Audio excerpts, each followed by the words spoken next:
Hello, hello. Well, let's dial it back a bit. Let's go back on sweet tea, so good. And talk more about um, realizing a reality. Realizing your realities. Okay? And a little bit of, and if there's time, I'll dip into what most of you will fall under. Again, whatever. Again, this all from the top of my head. If you see me with a notebook, then you know that it's gonna get deep. We're gonna see how far down the rabbit hole we're gonna go.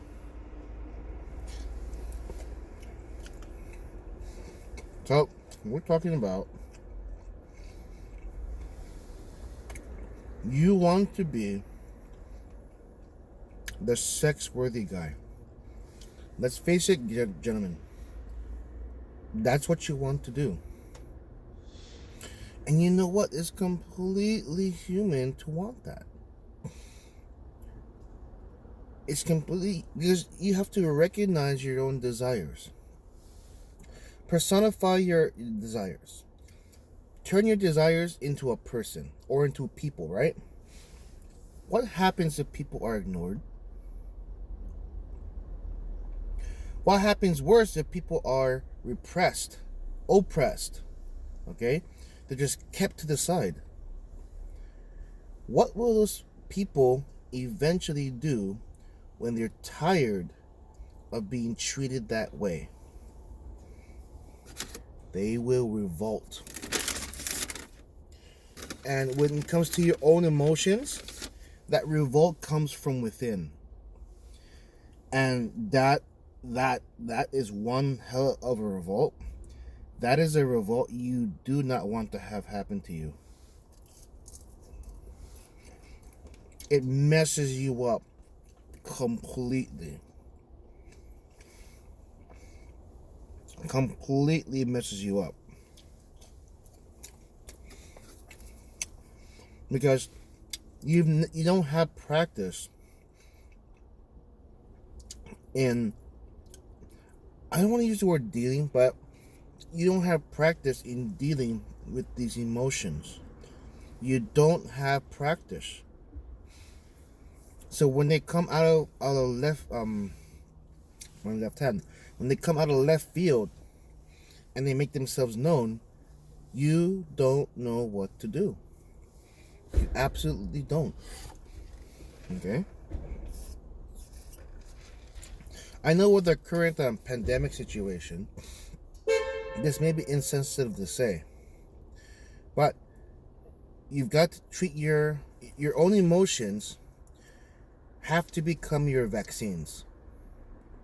That might be your reach, okay? But hear me out. Your own emotions you have to treat them as a vaccine. You have to let them out. Little by little, right? Little by little. So that you will know sadness. And then you have the proper mechanisms or, I don't know, programs if you're a computer person. You have the proper tools to effectively handle the situation. I tend to think of my own emotions as, co-pilots. I'm the pilot, but I also have co-pilots.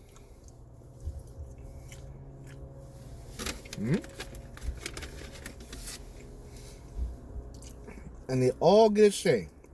I get the final word, but they all get a say.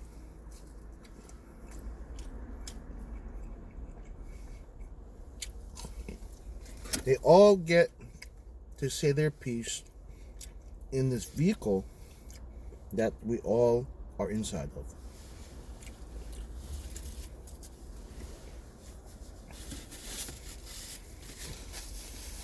So listen to me about that, okay? Your emotions, you've got to, again, you got to let them go. However you want to do it. You don't have to do it my way. That's the beauty of what I'm doing here. You can interject your own information. If what I'm says is BS to you, then don't follow it. Go follow something else. Follow what makes sense to you. But absolutely, what I want to do is get you thinking. Okay, I know this goes against what another video where I said, get out of your head. But you know what? The process has to begin in your head. But along the way, you have to apply what you learned. If everything is book smart, if everything is theory with no practical, real application, then your stuff is not going to work in the real life. Absolutely not. There has to be application, and you've got to apply what you've learned. But first step, or whatever step we're on now, the battle does begin. The struggle, I'll say struggle. The struggle does begin in your head, where eventually you have to come out of your head into real life.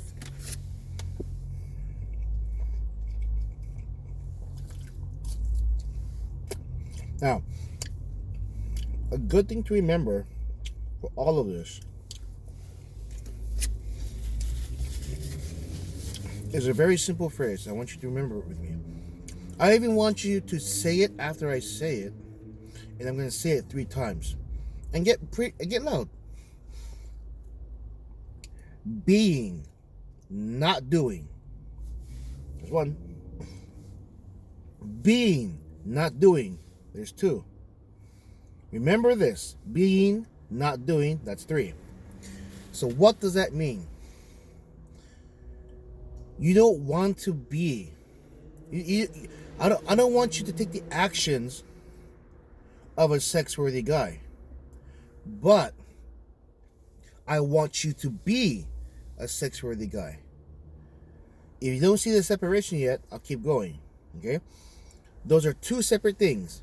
Being, not doing. When you are doing, what are you doing? You're in your head. You're letting your thoughts dictate your actions. And of course, you cannot exactly stop your brain from dictating your actions. But you can reduce his confirmation. I am bad with words this week. You can definitely reduce its contribution. I'm trying to speak slow because these are important points for you to learn to make yourself better. And what's the side effect? The side effect is that you become good with women. Okay? So we're working on yourself. Again, being, not doing, being a natural at approaching women and just introducing yourself. You can start off with a pickup line. Nothing too graphic, I hope. Well, you can start off with that. Absolutely. It's a great way to break the ice. Did you fall? Did it hurt when you fell from heaven? Things like that. The cheesiest ones too. And what's funny is that if your delivery is good, the cheesiest pickup line will work. It'll break the ice. And then you have to worry about the next 10 minutes of the interaction.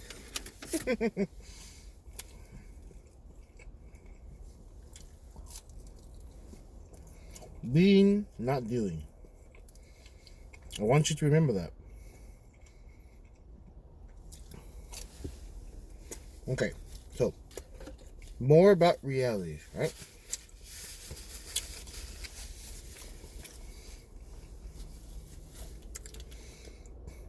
Reality of what you do to a girl. Let's talk about that. if you are one of the orbiters and you think that sharing your money and your time to this girl will make you stand out and have her pick you, all the other fucking guys are doing the same exact shit. They're all doing the same shit. And that's the mindset that you have to have when interacting with a woman. They are all doing the same shit. Absolutely. Flowers, cards, buying her gifts.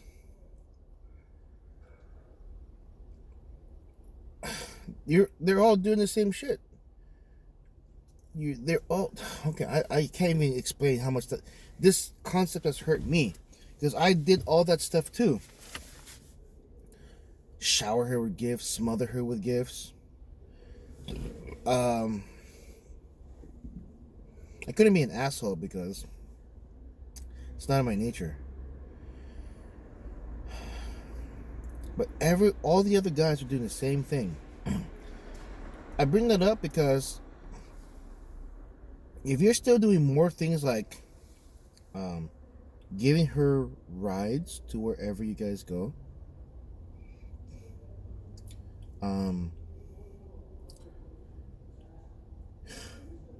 well, man, I've done this too.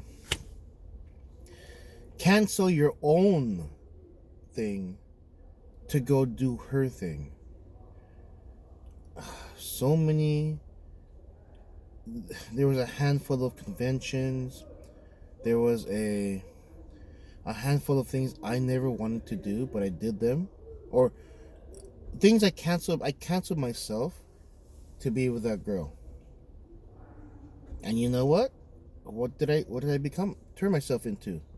A provider. That's the word. Provider.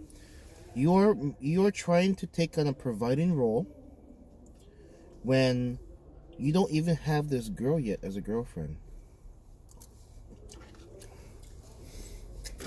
Yes, we see it with our parents, right? Our dad works and provides for his family. And you see that. That's what I gotta do. That's what I have to do. And I can get this girl.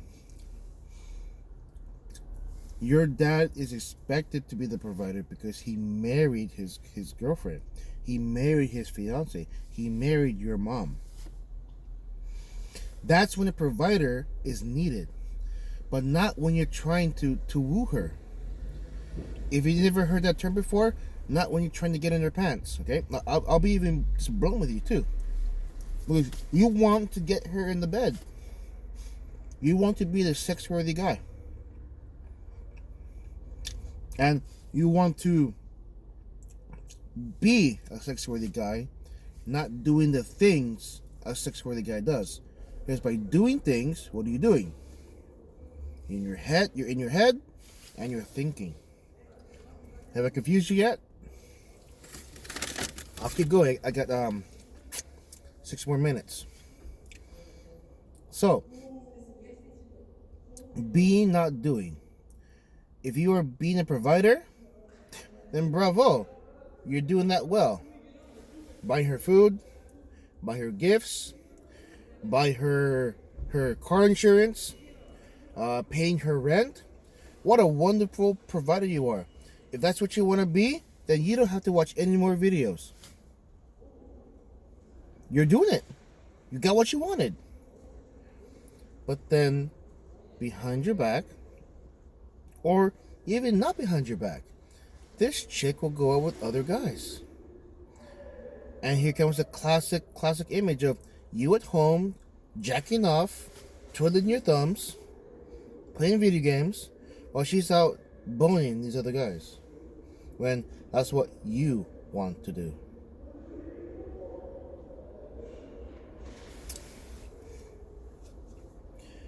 Being a provider is not bad, but if it's not your goal of getting in bed with her, being a provider sucks. Yes, she'll hug you and kiss you on the cheek, but what's the thing that you really want with her? Sex. And I'm saying this for you because you guys seem to need permission.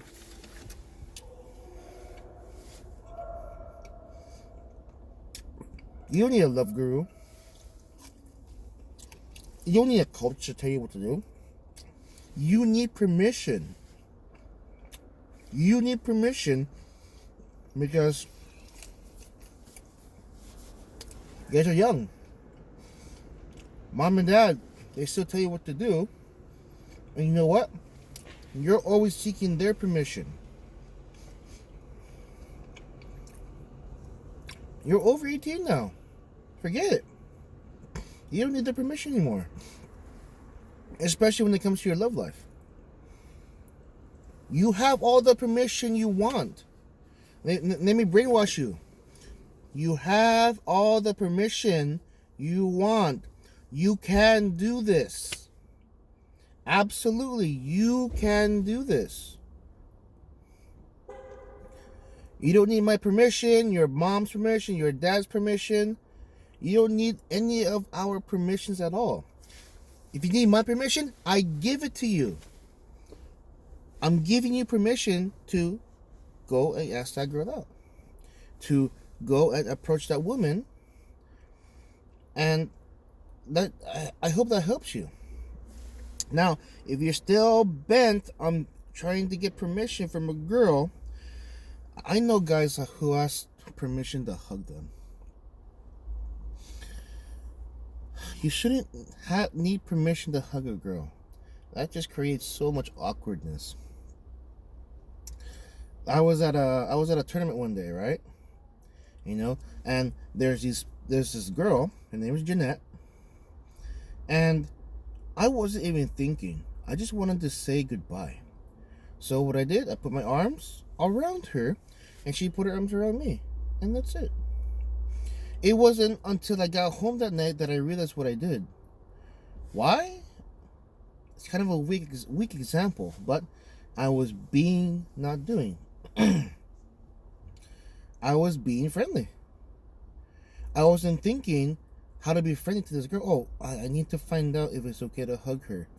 Oh shit, I don't think she likes to hug people. God damn it. I was being friendly. And part of my friendliness is hugging girls. And she let me hug her. That's my weak example for you. But that's a true statement. That's a true statement. When we were like back in our gyms and everything, I was stretching out a girl. We'll call her Taya. I was stretching her out. And a lot of the guys were wondering, why am I putting my hands where I'm putting it? My hand was in a fist. And I was pushing her legs down. And you know what? She knew this. She knew this for me too. And she said, thank you. Thank you for helping me stretch out. Of course, these other guys never heard that. And to me, I was just being her instructor. I wasn't thinking too much about it. That's why to me, it was just regular things. I helped the student stretch. That usually means I have to touch them. I guess the fact that my hand was near her thigh. Well, my hand was on her thigh. I guess too close to her cooch or whatever. I don't know if that's what it was. But that was quite the rumor. It's like, why am I touching her that way? Because I'm helping her stretch. Oh, no, she was doing a frog stretch. That's what it was. And I put my hand, it wasn't on her. Oh, now I got it. See, I remember something too. I'll say it really quickly. I was putting my hand on her lower back, not her ass.